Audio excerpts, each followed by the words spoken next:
사도행전 1장 8절입니다.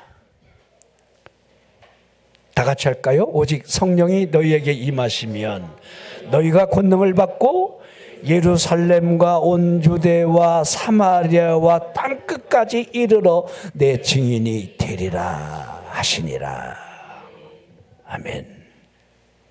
자, 우리 부활하시기 직전에 우리 예수님이 마지막으로 제자들에게 당부하는 그 간절한 주의 음성이 오늘 사도행전 1장 8절이지요. 우리 예수님께서 마가복음 1장 15절에 보면 이제 복음의 시작이 갈릴리로부터 이루어지게 되는데 그분의 입술로부터 증거된 첫 번째 설교가 여러분들이 너무도 잘 아는 말씀이죠. 하나님 나라가 가까이 왔으니 회개하고 복음을 믿어라. 하나님의 나라가 주제예요. 하나님의 나라를 받아들일 수 있는 그 길이 회개 안에, 그것이 복음이라는 거. 여러분, 복음이 무엇입니까? 복음은 굿뉴스, 기쁜 소식이라는 그런 의미잖아요. 기쁜 소식, 영생에 대한 소식, 구원에 대한 소식. 그러게 여러분, 사도 요한이 요한일서 5장 11절 12절에 여러분 복음에 증거하는 그 증거의 내용이 너무도 명확하지 않습니까? 또 증거는 이것이니 하나님이 우리에게 영생을 주셨다는 거. 영생. 그 영생을 주시기 위해서 여러분들 이 성탄이 있는 것 아니겠습니까? 이 성탄의 역사가 하나님이 영생을 주시려는 그 하늘의 보좌를 버리고 그 아들을 보낼 수밖에 없는, 여러분 보냄을 받는 그 이유는 영생을 주기 위한 그분이 대성물이 되어야 한다는 거, 의를 주기 위한, 그냥 너에게 의를 주는 게 아니라 믿음을 통해서 무엇을 받아들임으로 그분이 나를 위해 화목제물, 속죄제물, 그 피로 말미암아 우리에게 속량, 제사함을 주시기 위함이라는 사실을, 우리 예수님이 걸어갔던 모든 삶의 발자취를 이렇게 뒤돌아보십시오. 그게 사람의 일이 아니라는 거 여러분들도 쉽게 알 수 있잖아요. 우리 요한복음 2장에 가나 혼인잔치만 생각해 보더라도 아 그래요, 물이 변하여 포도주 될 수 있지, 이렇게 말할 수 있어요, 없어요? 이걸 그냥 여러분 평범한 사건이라고 생각한다면 이게 얼마나 어리석은, 이 논리에도 맞지 않은 여러분들 일들이겠습니까? 물이 변하여 포도주가 되는 사건을. 자, 우리 예수님이 이 공생의 첫 번째 여러분 기적을 그렇게 일으키는 거지요. 우리가 인생의 삶이 잔치집 같은 삶이 펼쳐진다 할지라도 언제든지 가장 핵심이 되는 포도주가 떨어졌을 때에 그 포도주를 여러분 채워주시는 이가 누구일까? 그 문제 앞에서 이 마리아가 어떤 믿음을 가지고 여러분들 그렇게 예수님의 말씀대로 그대로 하인들에게 순종하라고 그렇게 하는지를, 그럼 우리 믿음을 보십시오. 우리 입으로부터 주가 말씀하시면 된다라고 하는, 주님이 나에게 말씀하시면 된다라고 하는 믿음으로 물이 변하여 포도주가 되는 그 삶의 현장에 우리가 설 수 있다는 사실을 여러분들 왜 못 믿느냐 이 말이에요. 주의 역사가 일어난다는 것을. 하나하나 주님이 행하시는 모든 일들은 하나님이심을 증언하고 또한 제자들로 하여금 믿게 하려는 의도가 있었다는 사실을 계속 성경은 증언하고 있는 거예요. 믿으라는 거예요. 제발. 난 우리 여러분들이 제발 믿기를 주의 이름으로 축원합니다. 믿으십시오. 하나님의 아들 되심을, 그분이 그리스도이심을, 그분이 우리를 구원하시는 구원자 되심을 여러분 믿으십시오. 자, 여러분들 우리 예수님이 왜 구하라 그렇게 하셨을까요? 구하라, 주신다는 그 의도가 있음을 우리에게 보여주는 거예요. 그러게 여러분 로마서의 사도 바울이 아들까지 내어주신 네가 하나님마저도 우리에게 구하는 바를 아낄 리가 있겠느냐 되묻고 있지 않습니까? 구하면 되는데, 여러분 하나님 앞에 우리가 받을 수 있는 가장 경건하고 쉬운 방법으로 주님이 우리에게 원하는 것은 기도, 구하라, 구하라, 구하라는 거잖아요. 구하되 어떻게 구하라고요? 낙심하지 말고. 우리가 쉽게 기도했으니까 그리고 여러분들 왜 응답이 없느냐 하지 말고, 왜 누가복음 18장에 여러분들 낙심하지 말아야 할 것을 비유로 하여 하면서 불의한 재판관 그 과부를 등장시키는 이유를 보십시오. 단 하나의 목적이에요. 하물며 하늘에 계신 아버지께서 밤낮 부르짖는 택하신 자들의 원한을 풀어주시지 않겠느냐. 여기에 여러분 포커스가 있는 거예요. 주님이 비유를 하든 여러분 직접적으로 사역을 하시면서 행하시는 모든 행적 안에 있게 되는 이 표적들을 보십시오. 그분이 하나님이라는 사실을 그대로 보여주는 거예요. 자, 우리 예수님이 우리 그 병자를 고쳤을 때에 그 사람들 중에 간혹 우리 예수님의 저 행하시는 저 일들이 바알세불을 지펴서 했다라고 하는 그 논쟁이 벌어지기 시작한 거예요. 바알세불, 귀신의 왕, 그런 뜻이에요. 그러니까 예수님 귀신이라는 거예요. 귀신이 더 약한 귀신을 내쫓았다는 거야. 그러니까 예수님을 전면적으로 부정하는 그 엄청난 일을 하는 거죠. 근데 우리 예수님이 논리적으로 그들에게 설명을 해요. 이렇게 설명해요. 만약에 니들끼리 싸우면 사탄의 나라가 존재하겠느냐, 이 얼간이들아, 그런 얘기하는 거예요. 그러니까 강한 자가 더 강한 자를 쫓아내는 일은 영적인 세계에서도 분명히 일어난다. 그러나 사탄의 나라가 서로 분열할 리는 없다. 그 말씀을 하시면서 여러분 영적인 원리를 우리가 잘 아는 말씀, 그 말씀을 주시는 거예요. 어떤 사람에게 귀신이 나갔다 하시면서 하시는 그 말씀을 하는 거예요. 제가 그 설교 참 많이 했죠. 어떤 사람에게서 귀신이 갑자기 나갔다는 거. 그러니까 강한 힘에 의해서, 영적인 힘에 의해서 귀신이 나갔음을 보여주는 거예요. 우연히 저절로 나가는 게 아닙니다. 귀신이 심심해서 가출하는 거 아닙니다. 힘에 의해서, 힘의 개입에 의해서. 이게 여러분들 누가복음 11장에 정확하게 그 말씀을 표현하고 있는 거예요. 근데 이 귀신이 나가면 쉴 곳을 찾는데 그 쉴 곳이 물이 없는 곳이라 이렇게 하고 있습니다. 이 물이 없는 것, 건조한 것, 사막화된 심령, 완악해진 심령, 의심하는 심령, 불평하는 심령, 여러분 마귀, 사탄, 귀신이 좋아할 그 환경이 있는 그 안에 들어가 아이고 너 잘한다, 아이고 여기가 편하다, 귀신이 그렇게 하고 싶다는 거예요. 그러지요? 물 없는 곳. 자, 우리 성경에 물은 늘 성령을 의미해요. 성령의 역사가 없는 것.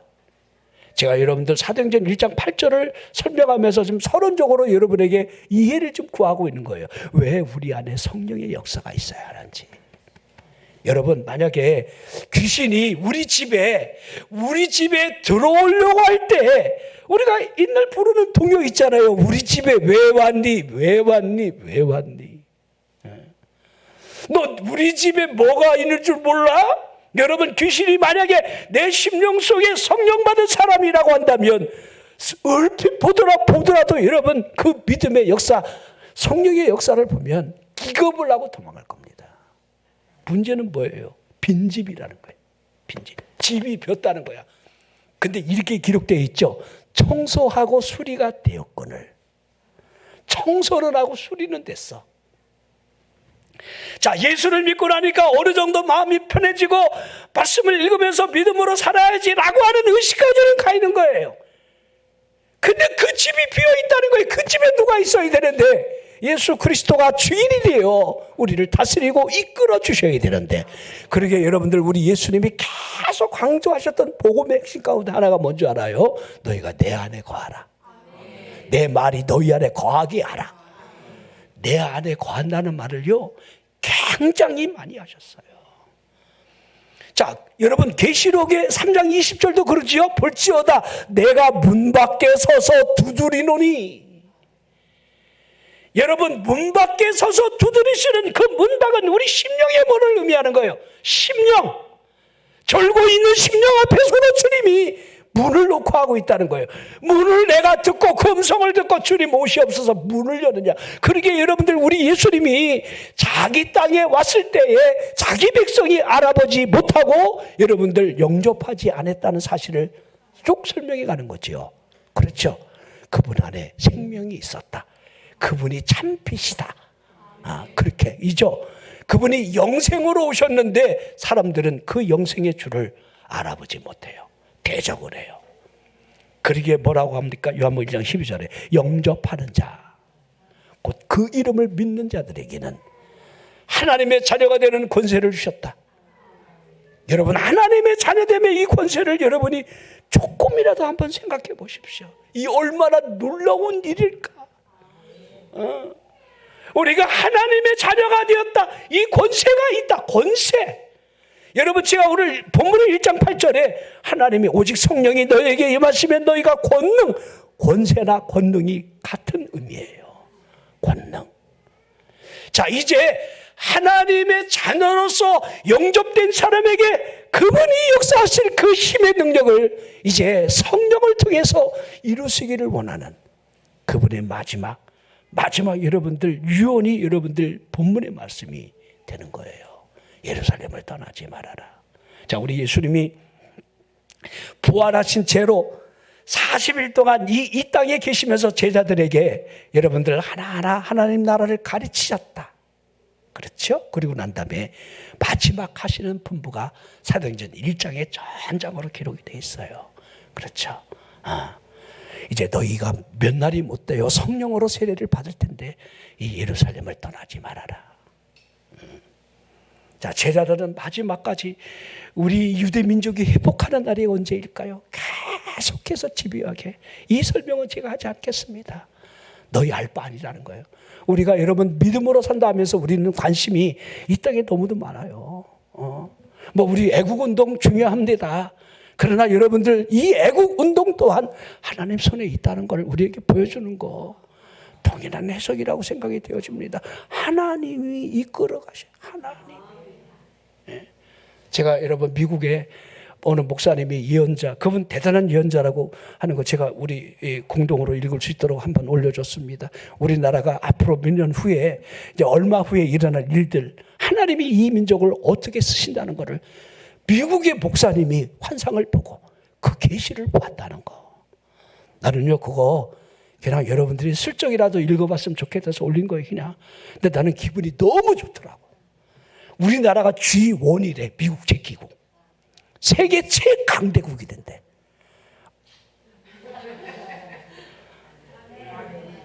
기분 나빠요 그렇게 예언하는 게. 아니 나는 거기에 막 몸소리 치던데 그 예언하는 목사님이 우리 대한민국이 뭐라고, 우리 대한민국이 G1 세계 최강대국이 된다. 그거요 저는 가능하다고 봐요. 하나님이 하시면. 그러게 우리 한국교회가 깨어있어야 돼요. 우리 성도들이 여러분들 하나님의 뜻대로 우리가 방향을 전환해야 돼요. 하나님이 우리를 마지막 때에 주수꾼으로 쓸 수 있는 그러한 리더십을 달라고 우리가 기도를 해야 돼요. 자, 그러게 하나님이 쓰시는 사람 보십시오. 오직 성령이 너희에게 임하시면. 그리고 사도행전을 보십시오. 성령이 임한 그 성령에 의하여 여러분 제자들이 어떠한 사역을 하고 있는지를 쭉 설명하고 있습니다. 우리 12장까지는 거의 다 여러분들 베드로의 사역이 기록이 되어 있습니다. 그건 유대와 사마리아와 여러분 땅끝을 향하여 가는 하나의 전초절이죠. 성령이 임하시면 너희에게 권능을 받고 온 유대와 예루살렘과 온 유대와 사마리아까지 빌립이 가지요. 이제 땅끝은 누가 가는 겁니까? 하나님이 선택한, 하나님이 강제로 주리를 틀어서 다수의 사울을 쓰시는 그 하나님의 역사, 하나님의 방법, 하나님의 계획을 보라는 거예요. 여러분 사도행전 9장에 이 사도 바울의 여러분들 회심이 나옵니다. 이 다수의 사울이라는 청년이 어떻게 변하는지를. 주여 나를 변화시켜 주세요 한 적이 있습니까? 주님을 만나기 전까지 당신 누구요 했던 그런 사람 아닙니까? 여러분 교회를 잔멸하고 핍박했던 일에 앞장섰던 여러분 다수의 사울입니다. 사도행전 7장에 스데반 집사를 돌로 쳐 죽인 일에 가장 그가 증인이 됐던 여러분 그런 사람이에요. 그리고 분풀이가 안 됐는지 여러분 다마스커스 담에서까지 쫓아가서 예루살렘에서 40km나 되는 그곳에 그리스도를 믿는 사람들을 남녀노유 할 것 없이 결박하여 예루살렘으로 끌고 오려고 대제사장의 공문을 받아가지고 회당을 쳐들어갔던, 마치 검사처럼 큰 말에 타고 군졸들을 여러분 40여 명을 데리고 여러분들 예루살렘에서 여러분 다메섹으로 이 범우도 당당하게 걸어가는 그 청년의 모습을 보라는 거예요. 그때 우리 주님이 가로막잖아요. 이죠? 사울아 사울아 네가 어찌하여 나를 핍박하느냐. 주님이 우리에게 그러시진 않을 거예요. 아무개야 네가 어찌하여 졸고 있느냐. 그러시지는 않을 거예요. 우리 육신이 약한 줄 아시니까. 이게 얼마나 놀라운 일입니까? 그러게 갈라디아 1장, 여러분들 사도 바울이 그 이후에 아라비아로 갔다는 거, 거기서 3년 동안 여러분들 하나님 앞에 엎드려 있었다는 거, 그가 다시 돌아와서 어떻게 예루살렘의 형제들과 접촉하지 아니하고 여러분들 자기 고향에 갔다가 여러분 착한 사람 바나바에 의해서 여러분들 안디옥 교회에 들어가 같이 공동 사역을 어떻게 시작하는지, 그때 사도행전 13장에 성령이 그들을 따로 세우게 하며 기도하고 금식을 시킨 채로 이제 복음을 전하라 하는 것이 사도행전 13장 3절부터 기록이 되어 있는 거예요. 자, 그러면 온 유대와 사마리아와 예루살렘, 온 유대 사마리아 이 사역을 성령이 임하고 난 이후에 여러분 5,000명이 회개하고 4,000명이 회개하고 이 성령의 모든 역사를 보십시오. 여러분 베드로 설교가 뭐 대단하다고 여러분들 유대인들이 우리가 어찌 알고 했겠느냐 이 말이 아니라는 거예요. 하나님의 큰일 말함을 그들의 귀로 들으면서 그들은 마음에 찔렸을 거예요. 왜? 그들이 다른 언어로 하는 이 말들을 들어보십시오. 내가 하는 게 아니야. 복음을 증거하는 일에도 내가 하는 게 아니야. 여러분들이 복음을 전하는 사람이 맞다라고 한다면 내가 어떻게 내 입에서 이런 말이 나오지? 이런 것들을 여러분들이 얼핏 느낄 거예요. 성령이 나를 어떻게 이끌어 도구로 쓰시는지를. 내 입에서 어떻게 이런 말이 나오지? 그러니까 성령의 역사를 따라 내가 순종할 수 있는 사람이 되느냐? 이건 여러분 증인된 삶을 사는 그런 방식으로부터 여러분들 우리에게 정확한 증거가 되는 거예요. 여러분이 만약에 예수 그리스도를 주라고 전하지 않는 벙어리라고 한다면 여러분 안에 정말 성령님이 감동을 주는가 물으셔야 돼요. 되물어야 돼요. 그것이 없는 사람이라고 한다면 여러분 안에서 성령의 역사가 여러분 이끌어갈 수가 없는 거예요. 그러니까 여러분들 보십시오. 권능이 어떻게 나타나는지, 이 권능을 통해 복음이 어떻게 효과적으로 이루어지는지를. 그러니까 여러분 베드로를 통해서 여러분 사도행전 3장에 넘어가면 미문에 앉아있는 이 안진뱅이를 내가 내게 줄 건 없지만은 나사렛 예수 그리스도의 이름으로 일어나 내게 있는 것이 그거라는 거지요. 그리고 이렇게 세우잖아요. 이죠. 그리고 담대하게 여러분들 회중 앞에 복음을 전하고 그 일로 말미암아 여러분들 공회에 끌려갔을 때 증인이 옆에 있습니다. 안진뱅이가 옆에 딱 서 있는 거예요. 나 봐, 나 알지? 나 미문 안진뱅이 알지? 그러니까 백성들을 두려워해서 사도들을 너희들은 입 밖긋하지 마. 예수 부활했다고 전하면 안 돼. 그리고 풀어주잖아요. 그리고 어떻게 핍박이 오죠? 야고보를 칼로 죽인 채로 여러분들 유대인들의 환심을 사고 나니까 베드로를 옥에 가둬놨을 때 무교절이 지난 그 끝날에 그를 처형하려고 하는데 천사가 그 감옥에 있는 전날 밤에 어떻게 하시는지를. 베드로는요 그때 끝났어요. 우리 암에 걸리면요 그때 끝나. 좀 보십시오. 아직까지 때가 이르지 아니하므로 하나님이 하시는 방법이 우리에게 어떻게 나타날까? 우리의 삶에 여러분 세밀하게 역사하시는 하나님의 역사, 그 역사를 여러분들이 좀 보라는 거예요. 그냥 여러분 찌그러진 채로, 영혼마저 찌그러진 채로 그냥 이렇게 주저앉지 말고 주여 믿습니다. 자, 여러분 하나하나 하나님의 역사가 권능으로 어떻게 나타나는 거를 그걸 누가 행하는 겁니까? 성령이 하셨다는 거예요. 그러니까 사도행전을 성령 행전이라 이렇게 여러분 말해도 틀린 의미가 아니라는 거예요.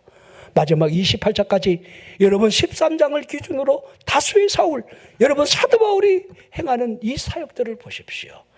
구브로의 여러분 바기오 사울이 어떻게 여러분들 회개하고 그리스도를 영접하는지, 엘르마라는 여러분들 그 박수무당을 그 기도에 의해서 어떤 일이 일어나는지, 사도 바울의 그 말 한마디에 흑암이 덮인 채로 여러분 장님이 되는 이 사건들을 좀 보십시오. 하나님의 역사가 어떻게 나타나는지를. 돌에 맞은 채로 여러분들 죽어 있는 그를 제자들이 뻔히 쳐다보고 있습니다. 그때 얻었던 아들이 디모데입니다. 그런데 그가 부시시 일어나지요. 그리고 여러분 백리가 넘은 더베로 가서 복음을 전하는 여러분 사도 바울의 그 복음의 여정을 보십시오. 그러게 여러분들 그가 고린도서 여러분들 12장에 고백하는 이 고백이 얼마나 우리의 가슴을 여리게 합니까? 그가 당했던 복음을 위해서 당했던 그 수 없는, 우리는 여러분들 복음을 위해서 조금이라도 고난을 받으면 아이고 죽겠다고 그러죠. 40에 하나 가면매를 5번 맞고, 강도에 의하면 3번 태장으로 맞고, 난 그게 뭔지는 모르겠지만 아무튼 40대 이상 맞으면 죽을까봐 39대를 때린 거야. 그러니까 무지막지하게 팼을 거예요. 온 뼈다구가 다 부러지도록. 우리 다리 하나만 삐끗해도 이제 몇 달 이거 기부스해야 돼. 그런데 막 이런 거 온몸에 뼈다구가 부러지도록 죽이려고 그러는 거예요. 39대는 40대 때리면 죽으니까 그걸 5번이나 끌려가서 감옥에 갇히고 돌에 맞고 돌을 던지니까, 그렇죠? 돌에 맞고 죽었다가 깨어났잖아요. 이게 아나스타시아예요. 그 육신의 부활을 그렇게 설명하고 있는 거예요. 강의 위험, 강도의 위험, 잠 못 자고 헐벗고 춥고, 우리는 그냥 민국 옷도 다 입으면서도 어쩜 그렇게 기도 안 하는지. 주를 위해서 조금 새벽 예배 나오면 막 그냥 내가 새벽 기도하는데 이러고 막 어깨 뽕이 막 올라가고 막 이런 것 좀 안 했으면 좋겠다는 거예요. 근데 우리의 여러분 포커스가 뭐예요? 복음. 여러분이 어느 현장에 있든 일터가 됐든 또 만남이 됐든 내 입으로부터 예수 믿어 구원받으세요. 이 하나님의 나라를, 영생에 대한 그 의미를 우리가 증거할 수 있느냐?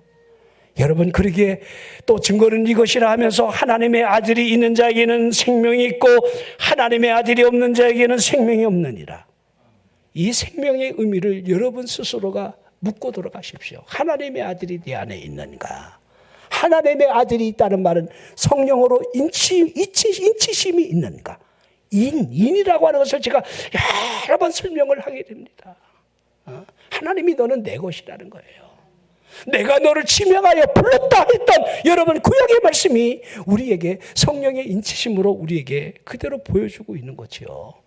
여러분, 이 발걸음 하나하나 사역들에 하나님이 어떻게 역사하시는가, 이게 사도행전 1장 8절이 여러분 복음의 키워드, 사도행전 전체를 설명하고 있는 하나의 핵심의 말씀이에요.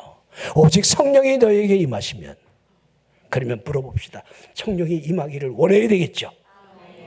그게 오순절날의 역사로 우리에게 보여져 있듯이 호련히 여러분들이 간절하게 기도하면 여러분 성령은 기도 가운데 역사하는 거예요. 여러분, 왜 우리가 기도가 먼저 이해해야 합니까? 우리가 가만히 보면 생각이 먼저인 사람이 많아요. 이거 생각이 먼저 있는 사람은요 언제든지 넘어져요. 여러분, 무슨 일을 만나든 생각을 먼저 하지 마. 기도부터 해. 기도부터. 이게 우리 그리스도인이에요. 생각하지 마. 생각해봐야 머리 깨져. 생각 많이 해봐야 시험 들어. 생각 많이 해봐야 여러분들 골치 아파지고 답도 없어. 그냥 기도부터 해. 하나님 앞에. 여러분, 기도가 우리를 이끌어가면 그때 하나님이 역사하는 거지. 생각이 나를 이끌게 하는 사람에게는요, 제가 분명히 말씀드리지만 답이 없습니다. 노답이에요. 기도. 자, 그들에게 기도, 예루살렘을 떠나지 말라 하는 순간부터 열흘 동안 그들이 간절하게 기도하는 가운데 2장 넘어서 호련히 성령의 역사가. 여러분들이 기도하는 가운데 성령의 충만함이 임하기를 바랍니다. 기도하는 가운데 호련히 성령이 나를 이끌어가는 걸 느끼는 거야. 체험하는 거야. 성령이. 그것이 여러분 방언이 됐든 은사가 됐든 우리 삶에 성령의 세밀한 그 역사가 내 앞에 있느냐. 이런 것들이 우리의 신앙의 관건이라는 거. 여러분들이 봐야 되고 믿어야 되고 또 그렇게 따라가야 돼요. 자, 여러분들 권능을 받고, 자, 우리 신앙생활하는 거 2양 권능을 받고 신앙생활 합시다. 능력 있는 신앙생활. 나도 모르게 여러분 그 은사가 와. 믿음의 은사가 뭔지 알아요? 믿어지지 않을 걸 믿게끔 해. 이걸 속된 말로 저지르는 은사라고 그래요. 믿음이 오니까 이게 간땡이가 붙는 은사가 중에 하나예요. 이건 믿을 수가 없는 건데 믿으라 하시네? 근데 믿어져. 성령님이. 예? 여러분 신유의 능력이 어떻게 나타납니까? 내가 기도하면 저거 낫는다 라고 하는 그 은사적인 사역이 우리에게 다가오는 거예요. 그런 것들을 뭐 공통적으로 많이 체험하잖아요. 난 이천성 목사님이 그 말들을 잘 이해를 못했는데 그는 은사자가 다 다르니까 막 손을 들고 기도하는데 손으로 막 그냥 전기가 오고 막 손이 막 이렇게 뽀빠이 손 같은 거 있죠. 시금치 먹은 손. 그런 것처럼 막 소리 풀면서 막 손만 대면 나을 것 같은 막 그냥 막 신의 은사가 올 때 증상이 그렇더래. 난 뽀빠이 손이 대본 적이 없어갖고 잘 모르겠는데 오늘 제가 경찰청에 가서 설교하고 내려오는데 이제 일찍 도착해서 그 모니터가 큰 게 사무실에 있어요. 근데 낮에 우리 여의도 순복음교회에서 그 실시간 예배하는 거를 이렇게 거기 생중계하는 거를 틀어놓고 계속 보더라고. 거기하고 또 원체 친하다 보니까. 근데 저 이영훈 목사님 막 설교하고 그 옛날 조영기 목사님처럼 그렇게 축사하고 이게 기도를 하더라고. 그래서 하나님 병자를 위해서 기도하고 가슴이 먹먹하더라고요. 난 그러면서 나는 조영기 목사님이 그 여러분 젊은 시절의 서대문부터 여러분 이 여의도로 가서 그 축사하는 현장을 많이 봤잖아요. 난 그때도 그게 참 이해가 안 돼. 보이는가 진짜? 난 내가 못 보니까. 근데 할렐루야. 우리 주님께서 지금 심하게 축농증 걸린 사람을 면제되고 있습니다. 그럼 막 사람들이 축농증 환자가 왜 이렇게 많아? 그럼 막 벌떡벌떡 일어나서 막 춤을 추면서 주님이 나 면제 주셨다고 믿고 돌아가고 기적이 일어나고. 우리 조영기 목사님의 여러분들 그 사역의 간증을 보면요, 그분 성령의 역사가 강하게 나타났어요. 정말 기적이란 기적이 다 일어났어요. 귀가 터져나가고, 여러분들 이게 뭐 안진뱅이가 일어나고, 그걸 현장에서 여러분 그런 성령의 역사가 일어났고, 수없는 암병 환자들이 그 목사님의 기도를 통해서 귀신이 떠나가고 통해서 일어나는 이 기적의 현장, 그게 권능의 현장이지요. 성령이 임한, 성령에 의하여 성령에 순종하는 삶을 살았던 여러분 목회자의 삶을 지금도 우리에게 그대로 보여주고 있습니다. 우리가 왜 다르겠습니까? 여러분 목사에게만 이런 일이 있는 게 아니에요. 믿는 자들에게는 이런 표적이 따르리니, 우리 예수님이 땅끝까지 너희들은 온천에 다니며 만민에게 복음을 전파하라. 믿고 세례를 받는 사람은 구원을 얻을 것이요, 믿지 않은 사람은 정죄를 받으리라. 그러면서 여러분들 믿는 자에게는 이런 표적이 따르리니 쭉 하시는 그 표적들, 믿는 자들에게 따르는 표적, 이게 권능이에요. 난 우리 성도들이 영적인 눈을 열고 기도하면서 이런 능력 있는 삶을 우리 믿음으로 살아가기를 주의 이름으로 축원합니다. 자, 기도하겠습니다.